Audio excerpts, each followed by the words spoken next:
And welcome back. Thom Hartmann here with you. And Lee Fong is on the line with us, the investigative reporter for The Nation and Republic Report, thenation.com. His new piece about how Mitch McConnell is bending every last campaign finance rule. Lee, welcome back. Hey, Tom. How are you? Great. It is always wonderful to have you on the program, sir. Tell us, what is Mitch McConnell up to?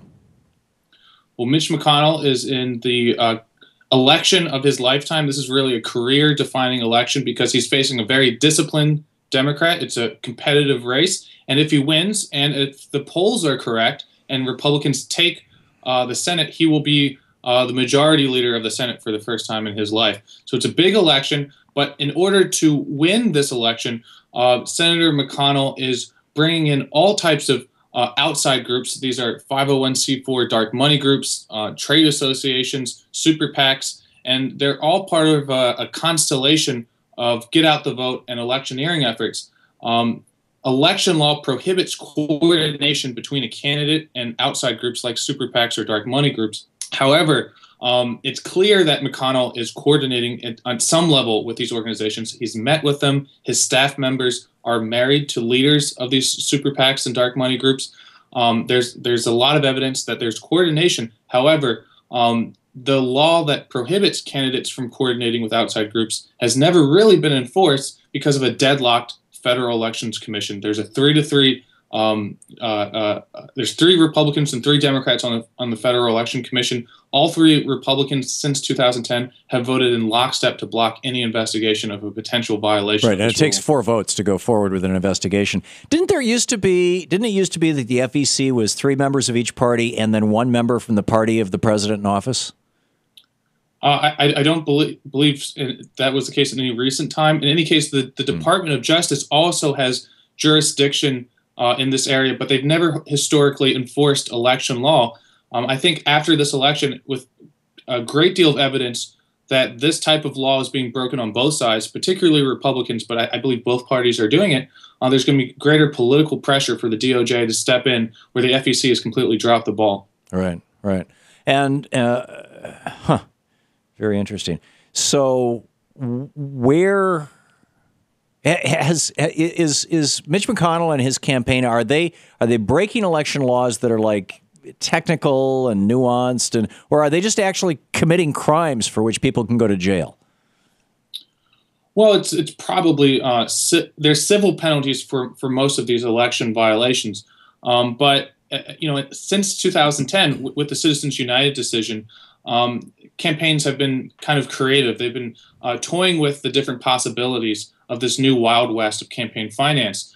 They've been using 501c4 organizations that are not supposed to be primarily for political purposes and using them only as election vehicles. That is not supposed to be the case, but as we've seen, the IRS and the FEC has taken no action, so campaigns are getting more and more blatant about abusing this section of the tax code. On the coordination rules, again, you're seeing people who are campaign staffers who are married to the leaders of these independent expenditure groups, these super PACs and dark money groups. You're seeing candidates meet with and dine with these same organizations that are supposed to be firewalled off. I mean, candidates are getting more and more brazen about breaking the law. And again, it's not just Mitch McConnell, although he's a prime example of this phenomenon.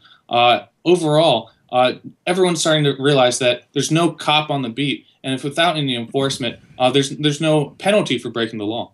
To what extent do you think that Darrell Iss's jihad against the Internal Revenue Service, Lois Lerner losing her job, everybody down there getting all nervous for doing their job? I mean, this division of the IRS, their job was to decide whether a group is eligible for nonprofit status or not, and they applied it apparently both to liberals and to conservative groups. In fact, apparently they rejected more liberal groups than conservative groups.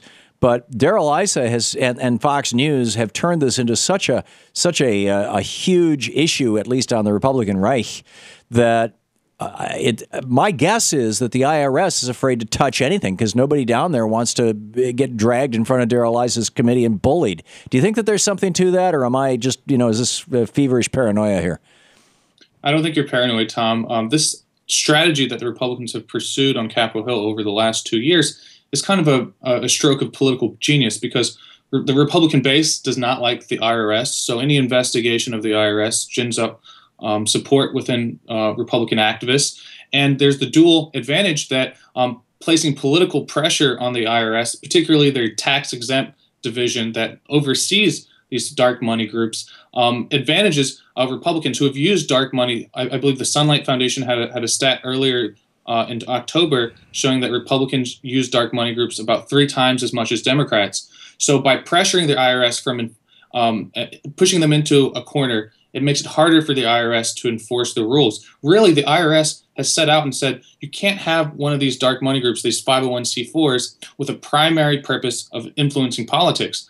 But you look at group after group after group, and they're spending almost 100% of their money on attack ads. It's hard to argue that's not a primary purpose. However, the IRS has been slow to act, and with the political pressure, it's not clear if they ever will. Yeah. This is really I saw last night that a third of all super PAC funds have come from 42 individuals. At what point do we say, okay, we're now an oligarchy, we're no longer a democratic republic? And isn't the biggest news story of this election cycle one that no television station or network will go near because they are the recipients of this money, that this is the second election since Citizens United? The first one gave them an opportunity to figure out, how to do things. Now they've got it figured out, and they've got this well-oiled machine on the hard right. That really what we're seeing in races that should be slam dunks for Democrats. What we're seeing is the effect of just a tsunami of cash. I think that's right. You look at the larger dynamic here. It's partially the fault of the media, and the media has an incentive not to press on these issues because the ad spending does benefit many of the media companies. But look, candidates aren't being pressed on the big issues facing Americans, on joblessness, on student debt, on our crumbling infrastructure. This campaign has become a circus driven by these ads. I mean, candidates in some of the most competitive elections, they aren't talking about the big threats facing America. They're talking about the one person who has Ebola in America. They're talking about the kind of fake fear that ISIS terrorists are sneaking over the border. I mean, these are contrived media spectacles.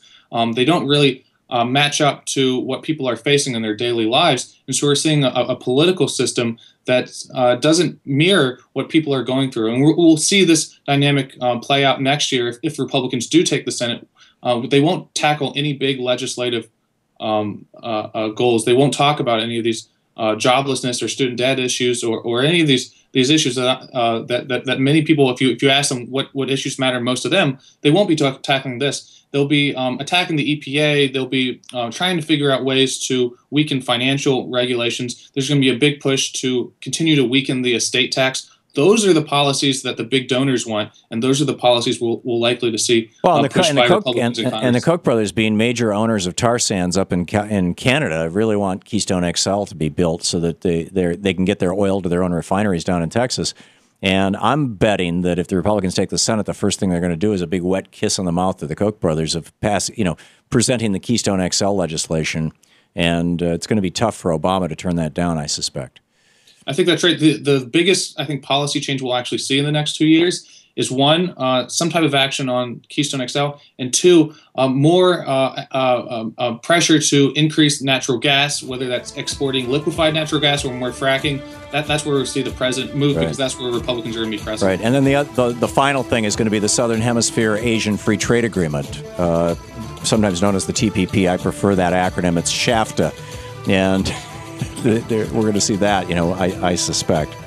Anyhow, Lee Fong, reporter with The Nation, thenation.com. Check out his piece over there. Thank you, Lee. Thank you, Tom. Take care. Always great seeing you. This is the Thom Hartmann Program. Lee Fong is one of the best investigative reporters working in the United States, bar none. You got to read his work. Check it out at thenation.com.